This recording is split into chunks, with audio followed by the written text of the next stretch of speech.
Capítulo 11. Ritmo. Todo fluye y refluye. Todo asciende y desciende. La oscilación se manifiesta en todas las cosas. La medida del movimiento hacia la derecha es la misma que el de la oscilación a la izquierda. El ritmo es la compensación. El Kybalión. El quinto gran principio hermético, el principio del ritmo, encierra la verdad de que en todo se manifiesta una oscilación medida, movimiento de ida y vuelta, un flujo y reflujo, un movimiento semejante al del péndulo, una marea con sube y baja, manifestándose siempre entre los dos polos, los planos físico, mental y espiritual. El principio del ritmo está estrechamente relacionado con el principio de polaridad, descrito en el capítulo anterior. El ritmo se manifiesta entre los dos polos establecidos por el principio de polaridad. Esto no significa, sin embargo, que la oscilación rítmica vaya hasta los extremos de cada polo, pues esto sucede rarísimas veces. En realidad, es muy difícil establecer los opuestos polares extremos en la mayoría de los casos. Pero la oscilación es siempre hacia un polo primero y después hacia el otro. Siempre hay una acción y una reacción, un avance y un retroceso, una elevación y una caída, manifestándose en todas las cosas y fenómenos del universo, moles, mundos, hombres, animales, vegetales, minerales, energías, fuerzas, mente y materia. Y hasta el mismo espíritu manifiestan este principio. El principio se manifiesta en la creación y destrucción de los mundos, en la elevación y caída de las naciones, en la historia de la vida de todas las cosas y, finalmente, en los estados mentales del hombre. Empezando por las manifestaciones del espíritu, el todo, se verá que siempre hay una emanación, seguida de absorción, la respiración y la aspiración de Brahma, según dicen los brahmines. Los universos se crean, alcanzan el punto más bajo de maternidad y entonces comienzan la oscilación de vuelta. Los soles nacen, alcanzan la cumbre de su poder, empieza el proceso de su retrogresión y después de eones sin cuento se convierten en muertas masas de materia, esperando otro impulso que imparta en ellos nuevas energías internas y que los lleve a un nuevo ciclo de vida solar. Y así sucede con todos los mundos. Nacen, crecen y mueren, solo para renacer de nuevo. E igualmente sucede con todas las cosas de cuerpo o forma. Oscilan de la acción a la reacción, del nacimiento a la muerte, de la actividad a la inactividad. Y de nuevo comienza el ciclo. Lo mismo pasa con todos los grandes movimientos filosóficos, creados de cualquier clase, gobiernos, naciones, etc. Nacen, crecen, llegan a su madurez, decaen, mueren, solo para renacer de nuevo. La oscilación pendular es evidente por doquiera. La noche sigue al día y el día a la noche. El péndulo oscila del verano al invierno y de este a aquel. Los corpúsculos, átomos y moléculas y todas las masas de materia oscilan en torno del círculo que corresponde a su naturaleza. No hay tal reposo absoluto o cesación de movimiento. Todo movimiento participa del ritmo. Este principio es de aplicación universal. Puede ser aplicado a cualquier cuestión o fenómeno de las muchas fases de la vida. Puede aplicarse a todas las fases de la humana actividad. Siempre existe la oscilación rítmica de un polo a otro. El péndulo universal está siempre en movimiento. Las mareas de la vida fluyen y refluyen de acuerdo con la ley. La ciencia moderna reconoce el principio del ritmo y lo considera de aplicación universal en cuanto se refiere a las cosas materiales. Pero los herméticos llevan el principio mucho más allá y saben que sus manifestaciones se extienden a las actividades mentales del hombre y que él solo explica la gran sucesión de sus modalidades, sentimientos y otros cambios contundentes que notamos en nosotros mismos. Pero los herméticos, al estudiar la operación de este principio, han descubierto el modo de subtraerse a las actividades mediante la transmutación. Los maestros herméticos descubrieron que en tanto que el principio del ritmo era invariable y evidente en todos los fenómenos mentales, había dos planos de manifestación en lo que a los fenómenos mentales concernía. Descubrieron que había dos planos generales de conciencia, el inferior y el superior. Y este descubrimiento les permitió elevarse al plano superior, escapando a la oscilación del péndulo rítmico que se manifestaba en el plano inferior. En otras palabras, la oscilación del péndulo se produce en el plano inconsciente y la conciencia no queda, por consiguiente, afectada. A esta ley la llamaron la ley de la neutralización.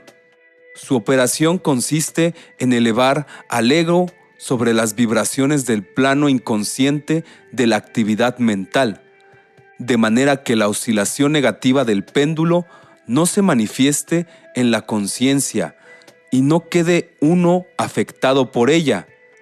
Es lo mismo que levantarse por encima de una cosa y dejar que pase ésta por debajo de uno. El instructor o discípulo hermético se polariza a sí mismo en el polo requerido y por un procedimiento semejante a rehusar el participar en la oscilación retrógrada, o si se prefiere, negando su influencia sobre él, se mantiene firmemente en su posición polarizada y permite al péndulo mental oscilar hacia atrás en el plano inconsciente. Todo hombre que en mayor o menor grado ha adquirido cierto dominio de sí mismo realiza esto más o menos conscientemente, impidiendo que sus modalidades o estados negativos mentales lo afecten mediante la aplicación de la ley de la neutralización. El maestro, sin embargo, lleva esto hasta un grado muchísimo mayor de eficacia y proficiencia, y mediante su voluntad llega a un grado de equilibrio e inflexibilidad mental casi imposible de concebir por aquellos que se dejan llevar y traer por el péndulo mental de sus sentimientos y modalidades. Todo pensador apreciará debidamente la gran importancia del asunto con solo considerar lo esclavo que, en su mayoría, la gente es de su propio estado de ánimo, sentimientos y emociones, y el poco dominio de sí mismo que tienen. A poco que se medite el asunto, se comprenderá cuánto nos han afectado en nuestra vida esas oscilaciones del ritmo.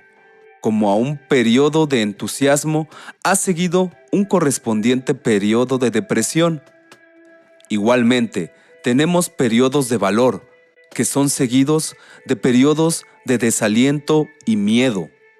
Y así sucede con todos o la mayoría por lo menos, marea de sentimientos y emociones se elevan y caen, pero nunca sospechan la causa de ese fenómeno. Si se comprende la operación de este principio, se obtendrá la clave para dominar esas oscilaciones y uno podrá conocerse a sí mismo mucho mejor, evitando además el dejarse llevar por esos flujos y reflujos. La voluntad es muy superior a la manifestación consciente de este principio. Por más que el principio mismo nunca pueda ser destruido, podremos sustraernos a sus efectos, pero, no obstante, el principio obrará. El péndulo siempre oscila. Si bien podemos evitar el ser arrastrados por su oscilación, existen, además, otras particularidades en la operación de este principio del ritmo, de las que vamos a hablar ahora. Dentro de su operación entra lo que se conoce como la ley de compensación. Una de las definiciones o significados de la palabra compensación es contrabalancear, equilibrar. Y en este sentido se emplea dicho término en la filosofía hermética. A esta ley de compensación se refiere el Kybalión cuando dice: la medida de la oscilación hacia la derecha es la misma que la de la oscilación hacia la izquierda. El ritmo es la compensación. La ley de compensación es la que hace que la oscilación en una dirección determine otra oscilación en sentido contrario, y así se equilibran mutuamente. En el plano físico vemos muchos ejemplos de esta ley. El péndulo de un reloj oscila hasta cierto punto hacia la derecha y de allí vuelve a oscilar hacia la izquierda otro tanto. Las estaciones se equilibran unas a otras de la misma manera. Las mareas obedecen a la misma ley, y la misma ley se manifiesta en todos los fenómenos del ritmo. El péndulo, que solo hace una oscilación corta hacia la derecha, hace otra oscilación corta hacia la izquierda. Si la oscilación hacia la derecha es grande, la oscilación hacia la izquierda lo es igualmente. Un objeto cualquiera arrojado hacia arriba tiene que recorrer exactamente el mismo camino de vuelta. La fuerza con que se lanza un proyectil hacia arriba se reproduce cuando el proyectil vuelve a la tierra. Esta ley es constante en el plano físico. Como cualquier referencia a la mayor autoridad científica lo corroborará. Pero el hermético lo lleva aún más allá y afirma que los estados mentales están sujetos a la misma ley. El hombre capaz de gozar agudamente es también capaz de sufrir en igual grado. El que solo es capaz de escaso dolor tampoco puede gozar más que escaso placer. El cerdo sufre mentalmente muy poco, pero, en cambio, tampoco puede gozar gran cosa. Está compensado. Por otra parte, hay animales que gozan extraordinariamente, pero también su sistema nervioso y temperamento los hacen sufrir extremos grados de dolor. Igualmente sucede con el hombre. Hay temperamentos que solo son capaces de muy poco goce, pero entonces solo existe como compensación una capacidad para soportar muy poco dolor. En tanto que otros hombres pueden gozar intensamente, sufren en igual grado. La regla es que la capacidad para el placer y el dolor en cada individuo está equilibrada. La ley de compensación opera ampliamente aquí también. Pero el hermético va más allá aún en esta materia y afirma que antes de que uno pueda gozar de cierto grado de placer, es necesario que haya oscilado proporcionalmente otro tanto hacia el polo del sentimiento o sensación. El negativo en esta materia precede al positivo, es decir, que al experimentar cierto grado de placer, no se seguirá que haya que pagarlo con un correspondiente grado de dolor. Por el contrario, el placer es la oscilación rítmica de acuerdo con la ley de compensación, originada por un grado de dolor experimentado previamente, bien en la vida actual o en encarnaciones anteriores, y esto arroja una nueva luz sobre el problema del dolor. Los herméticos consideran la cadena de vidas como continua, como simples puertas de una sola vida del individuo, de suerte que la oscilación rítmica es considerada en esta forma, mientras que no tendría significado alguno si no se admitiera la doctrina de la reencarnación. Pero, además, el hermético sostiene que el maestro o el discípulo avanzado es capaz, en grado superlativo, de rehuir la oscilación hacia el dolor, realizando el proceso de neutralización a que aludiremos anteriormente. Ascendiendo al plano superior del ego, se evitan muchas de las experiencias que llegan a los que habitan en planos inferiores. La ley de compensación desempeña una parte importante en la vida de los hombres, pues se verá que uno generalmente paga el precio de lo que tiene o le falta. Si se posee una cosa, falta otra, y así se equilibra la balanza. Nadie puede guardarse su centavo y tener al mismo tiempo la torta. Todo tiene su lado agradable y desagradable. Las cosas que uno obtiene siempre las paga con las que pierde. El rico posee mucho de lo que el pobre le falta, mientras que el pobre posee cosas que frecuentemente están fuera del alcance del rico. El millonario, que gusta de los festines y que tiene la fortuna necesaria para satisfacer sus deseos y asegurarse la satisfacción de su gula, carece del apetito necesario para gustarlos, y envidia el apetito y la digestión del obrero, a quien le falta la fortuna y la inclinación del millonario, gozando más de su sencillo alimento que el millonario sin apetito y con el estómago arruinado. Y así sucede con todo en la vida.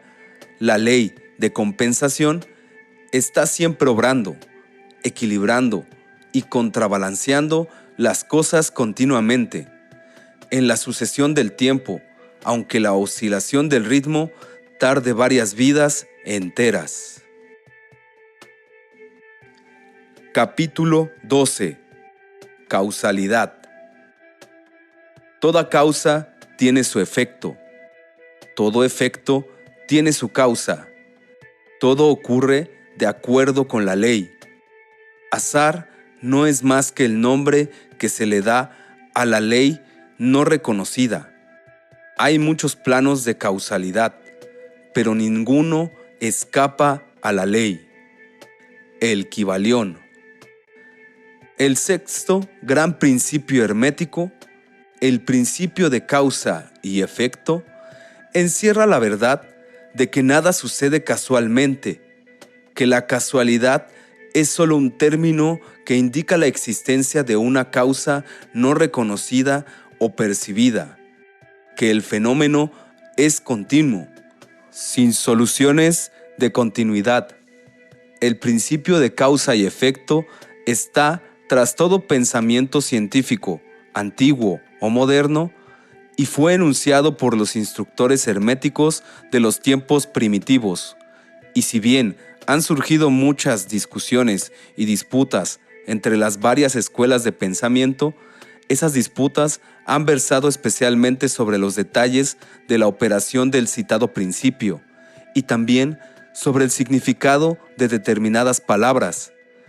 El inmanente principio de causa y efecto ha sido aceptado como correcto por todos los pensadores del mundo que merecen realmente tal calificativo. Pensar de otra manera sería sacar el fenómeno del universo del dominio de la ley y del orden, relegándolo a ese algo imaginario al que el hombre ha dado el nombre de casualidad. Un poco de meditación evidenciaría que no existe absolutamente tal casualidad. Webster define la palabra casualidad diciendo que, en un supuesto agente o modo de actividad diferente de una fuerza, ley o propósito, la operación o actividad de dicho agente, el efecto supuestamente de tal agente, un suceso, una causa fortuita, una casualidad, etcétera, pero un poco de meditación demostrará que no puede existir dicho agente casual en el sentido de algo externo y fuera de la ley, algo aparte de la causa y del efecto. ¿Cómo podría existir algo actuando en el universo fenomenal, independiente de las leyes, del orden y de la continuidad del último? Tal agente sería algo completamente independiente del tren coordinado del universo y, por consiguiente, sería superior a él. No podemos imaginar nada fuera del todo, más allá de la ley, y esto porque el todo es precisamente la ley en sí mismo. No hay sitio en el universo para nada externo o independiente de la ley. La existencia de algo semejante convertiría todas las leyes naturales en inefectivas y sumergiría al universo todo en el desorden más caótico. Un examen cuidadoso demostrará que lo que llamamos casualidad es meramente una expresión concerniente a causas oscuras, causas que no podemos percibir, causas que no podemos comprender. La palabra casualidad se deriva de una frase que significa echar los dados, siendo la idea encerrada que la caída es meramente una ocurrencia, sin relación con causa alguna. Y en este sentido suele emplearse la palabra en cuestión. Pero cuando se examina el asunto detalladamente, se verá que no hay tal casualidad absolutamente en la caída de un dado. Cada vez que cae el dado mostrando cierto número, obedece a una ley tan infalible como la que gobierna la revolución de los planetas en torno al Sol. Tras la caída del dado existen causas o cadenas de causas, eslabones en ininterrumpida sucesión, hasta donde la mente no puede alcanzar. La posición del dado en la caja, la suma de energía muscular empleada al arrojarlo, el estado de la mesa, etc. Son otras tantas causas cuyo efecto puede verse, pero, tras estas, hay encadenamiento de causas invisibles precedentes, todas las cuales obran sobre el número que el dado debe demostrar en su cara superior. Si se arrojan los dados un gran número de veces, se verá que los puntos marcados son casi iguales. Esto es, que habrá igual número de unos, de dos, etc. Arrójese una moneda al aire y al caer dará cara o cruz, pero si se arroja un número de veces suficientes, las caras y las cruces se igualarán. Pero todo cae bajo la operación de la ley de causa y efecto, y si pudiéramos examinar todo el eslabonamiento de causas, veríamos claramente que era sencillamente imposible que el dado cayera en otra forma que en la que cayó, bajo las mismas circunstancias y al mismo tiempo. Siendo las mismas causas, se produce siempre el mismo resultado. Toda ocurrencia tiene su causa y su porqué. Nada ocurre sin causa, o mejor dicho, sin una cadena de causas. Al considerar este principio, muchos se quedan confusos, porque no pueden explicar cómo una cosa puede ser causa de otra. Esto es, ser la primera creadora de la segunda. En realidad, ninguna cosa puede producir o crear otra. La causa y el efecto residen meramente en los sucesos. Un suceso o acontecimiento es lo que viene, llega u ocurre como consecuencia o resultado de un acontecimiento o evento anterior. Ningún acontecimiento crea otro, sino que no es nada más que el eslabón precedente en la cadena coordenada de sucesos que fluyen de la energía creadora del todo. Hay una continuidad de solución entre todos los acontecimientos precedentes, consecuentes y subsecuentes. Existe siempre una relación entre todo lo que ha pasado y todo lo que sigue. Una piedra se desprende de la montaña y se aplasta contra el tejado de una granja situada en el valle vecino. A primera vista, parece obra de la casualidad, pero si se examina la materia, se encontrará una gran cadena de causas tras ese acontecimiento. En primer lugar, estaba la lluvia que ablandó la tierra que sostenía a la piedra, permitiéndole así caer. Antes de esa causa estaba la influencia precedente del sol y de otras lluvias, las que gradualmente fueron desintegrando la piedra de la roca. Antes aún estaban las causas que contribuyeron o produjeron la producción de la montaña y su elevación sucesiva por medio de las convulsiones de la naturaleza, y así ad infinitum. Además, podemos revisar las causas de la lluvia, podemos considerar la existencia del tejado. En una palabra, pronto nos encontraríamos envueltos en un laberinto de causas y efectos del que pronto tendríamos que luchar para escaparnos. Así como un hombre tiene 2 padres, y 4 abuelos, y 8 bisabuelos, y 16 tatarabuelos, y así sucesivamente, de manera que al cabo de 40 generaciones se calcula el número de antecesores en muchos millones, así también suceden con el número de causas que subyacen tras el suceso o fenómeno más mínimo, tal como el paso de un liviano trocito de carbón llevado por el viento. No es nada fácil seguir la pista de esa partícula de hollín hasta los primitivos periodos de la historia, cuando formaba parte de un macizo tronco, que más tarde se convirtió en carbón, y así sucesivamente, hasta el momento en que pasaba volando ante nosotros en busca de otras muchas aventuras. Y una poderosísima cadena de acontecimientos, de causas y efectos, la llevó hasta su actual condición. Y esta no es más que uno de los tantos sucesos de la cadena, y que seguirán produciendo más y más eventos durante centenares y centenares de años a contar desde ahora.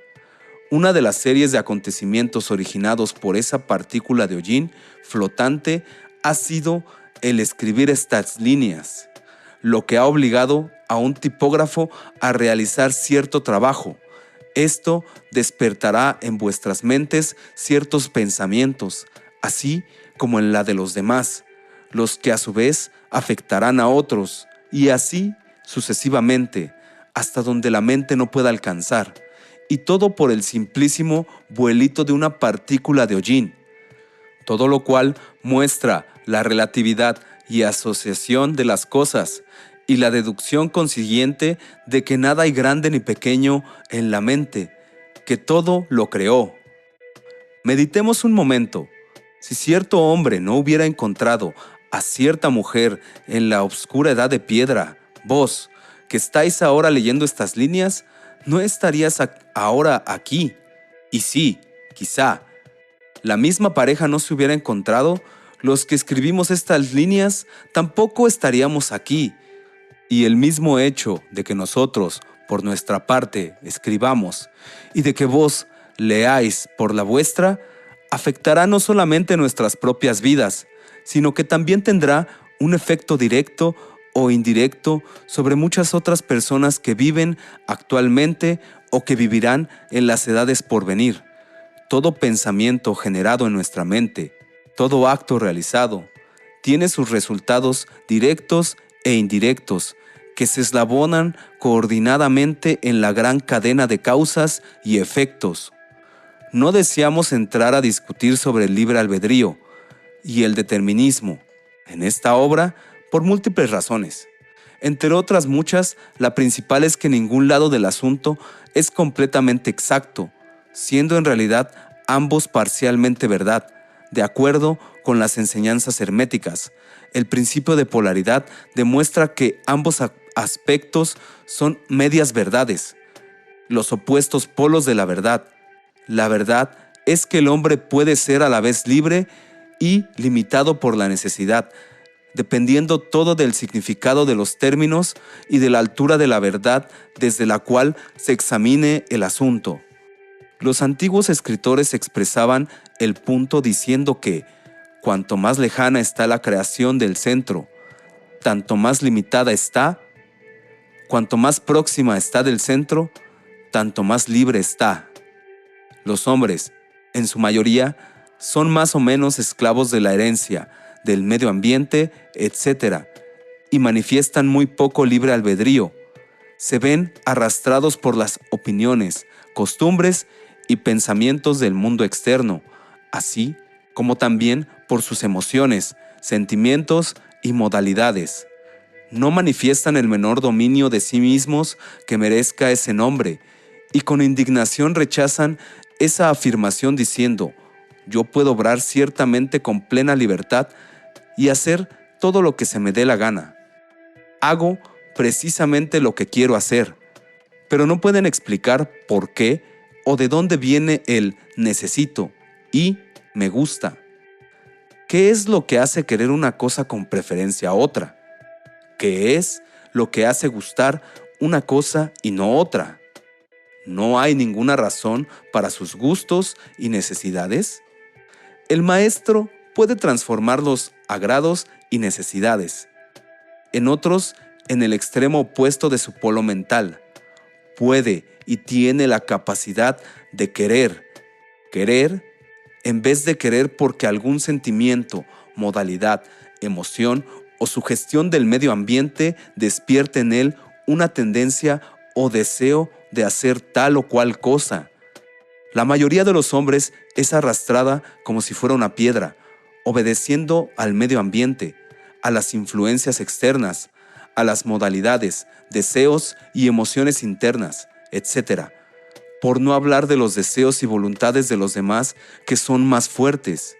La herencia, el medio ambiente y las sugestiones los arrastran sin la menor resistencia por su parte, sin que ejerciten en modo alguno su voluntad, movidos como las fichas en el tablero de ajedrez de la vida. Desempeñan su parte y se quedan a un lado después del juego. Pero los maestros, que conocen las reglas del juego, se elevan por encima del plano de la vida material y, colocándose en contacto con los poderes superiores de sus naturalezas, dominan sus propias modalidades, caracteres, cualidades y polaridades, así como el medio ambiente que los rodea, haciéndose en esta forma directores del juego en vez de meras fichas, causas en vez de efectos. Los maestros no se libran de la causalidad en los planos superiores, sino que están bajo el contralor de esas más elevadas leyes, y haciendo uso de estas, se hacen dueños de las circunstancias en los planos inferiores. De esta manera, forman una parte consciente de la ley, en vez de ser sus ciegos instrumentos. Mientras obedecen y sirven en los planos superiores, dominan y son dueños del plano material, pero tanto arriba como abajo. La ley está siempre en operación. No existe tal casualidad o azar. La ciega diosa ha sido abolida por la razón. Ahora podemos ver con ojos iluminados por el conocimiento que todo está gobernado por la ley universal y que el infinito número de leyes no es más que manifestaciones de la única gran ley, la ley que es el todo. Es, pues, muy cierto que ni siquiera un gorrión deja de estar presente en la mente del todo, que hasta los cabellos de nuestra cabeza están contados, según dicen las Escrituras. Nada hay fuera de la ley, nada ocurre en contra de ella, pero, a pesar de ello, no se vaya a caer en el error de que el hombre es un autómata ciego. Al contrario, la doctrina hermética dice que el hombre puede emplear la ley contra las leyes, que lo superior siempre prevalecerá contra lo inferior, hasta que el hombre haya alcanzado aquel estado en el que buscará refugio en la ley misma y podrá evadirse de todas las leyes fenomenales. ¿Se puede comprender el significado íntimo, interno de esto? Hasta aquí llega el capítulo 12 y hasta aquí dejaremos este video. Gracias por escuchar y agradecería mucho si te suscribes y le das un like. Gracias.